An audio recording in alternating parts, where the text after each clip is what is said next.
melihat dari pembagian anggaran kita yang sudah terikat dengan spesifik grant, akan sangat sulit dan sangat tidak memungkinkan untuk kita melaksanakan pembelian terhadap berbagai fasilitas ekstra untuk kita membuka jalan-jalan yang kita anggap terisolasi. Yang kedua, maintenance terhadap alat-alat ini cukup harus memiliki agenda khusus sehingga tidak lagi menambah persoalan. Mungkin saya pikir saran-saran kita untuk membuka jalur-jalur yang masih terisolasi, kita bisa melakukan dan memanfaatkan pola yang sudah ada, yang memanfaatkan pihak ketiga. Kita lebih efektif dari sisi anggaran, lebih hemat dari sisi maintenance. Yang mungkin ini menjadi salah satu pertanyaan karena itu sudah tidak dengan spesifik grant, di mana kita dibatasi untuk pemenuhan standar pelayanan minimum yang terikat pada 3 kesehatan, pendidikan, dan juga sanitasi. Terima kasih.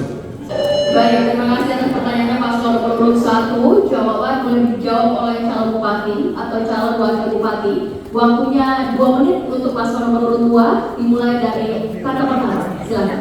Baik, terima kasih Bapak Freddy. Bicara tentang uang fiskal, betul ada program, ada spesifik yang fokusnya sudah jelas dari anggaran APBD, KPD yang ditentukan negara ini. Tapi ingat Bapak, membangun era sosial itu bukan hanya secara APBD. Kontribusi APBD 1, APBD sebagai tugas pembentuan dan demonstrasi juga masuk di daerah ini. Bapak pernah menjadi asisten dan saya tahu Bapak juga mengikuti ketika seorang anggota DPRD mempunyai kepentingan di daerah ini, dia memberi aspirasinya yang cukup besar. Apakah hal ini tidak bisa kita lakukan komunikasi dengan mereka untuk mempermudah membuka akses? Kalau bicara efisien dan efektif, tidak akan efektif kalau pembukaan jalan dipakai sistem proyek. Proyek itu ada beban keuntungan, ada beban PTN dan PTH, belum lagi hal lainnya. Kalau bicara tentang pembelian eksavator ini, ada data di dalam. Dan saya meyakini saya mampu untuk melaksanakan kebijakan anggaran dalam rangka ini, kan ini akan masuk ke dalam KPJM di kabupaten. Dan ini tidak bisa pertanggungjawabkan bagaimana kita melaksanakan kebijakan kita memberi akses yang sangat mudah untuk masyarakat dengan menggali semua atau memaksimalkan potensi daerah kita. Tidak bicara kita semua bicara tentang perikanan, bicara tentang pertanian, bicara tentang peternakan. Tapi kalau mereka di sebelah satu kita harus maksimalkan. Kita harus keluar dari kebijakan biasa. Ya kalau orang terpundung bilang out of the box. Bicara kita menerapkan kebijakan di luar kebiasaan. Ini kita harus berani lakukan. Dan saya ingin melakukan perkara daerah yang kebutuhan masyarakat. Baik, waktu habis. Selanjutnya kita memberikan tanggapan atas jawaban oleh paslon nomor urut 1. Waktu 1 menit dimulai dari Anda berbicara.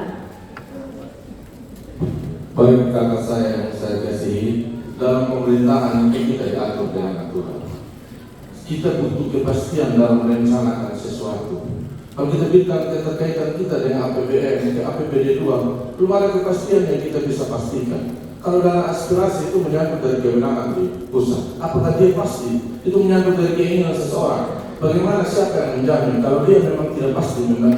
Tapi yang saya sampaikan adalah bagaimana kemampuan keuangan pemerintah daerah itu yang sudah dibatasi oleh ketetapan-ketetapan aturan itu yang tidak memungkinkan kita.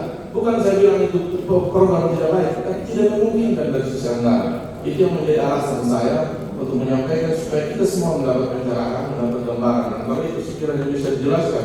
Tapi berkaitan dengan kewenangan-kewenangan yang di luar kewenangan dan kemampuan kita bersifat komunikasi, itu tergantung dari jawaban yang dilakukan dan belum dipastikan apakah bisa terjadi dan direalisasikan di ketua kewenangan. Terima kasih.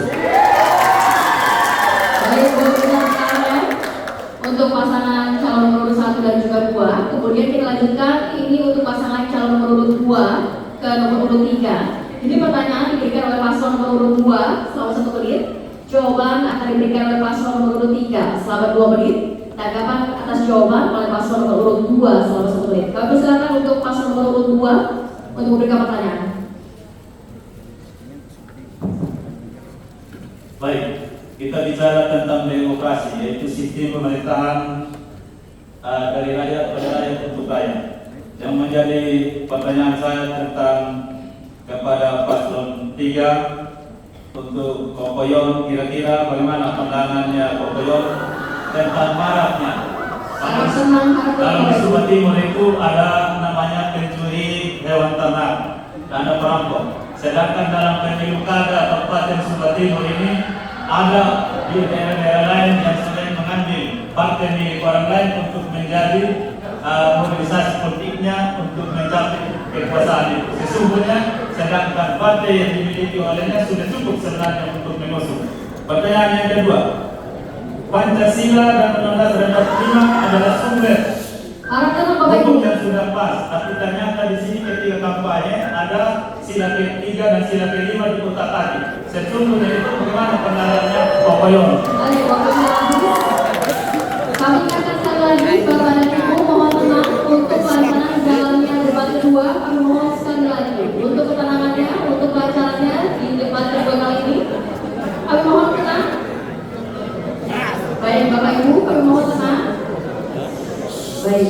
Baik, kita lanjutkan ya. Selanjutnya kita akan mendengarkan jawaban dari paslon nomor urut 3. Waktu 2 menit dimulai dari Anda berbicara. Terima kasih Bung Datang. Terima kasih sudah panggil Koko. Mudah-mudahan ini bukan sindiran rasis. Karena saya adalah anak Sumba dari daerah Sumba yang punya hak juga untuk menjadi pemimpin di Kabupaten Sumba. ULPH berkomitmen tidak boleh ada rasis di Kabupaten Sumba.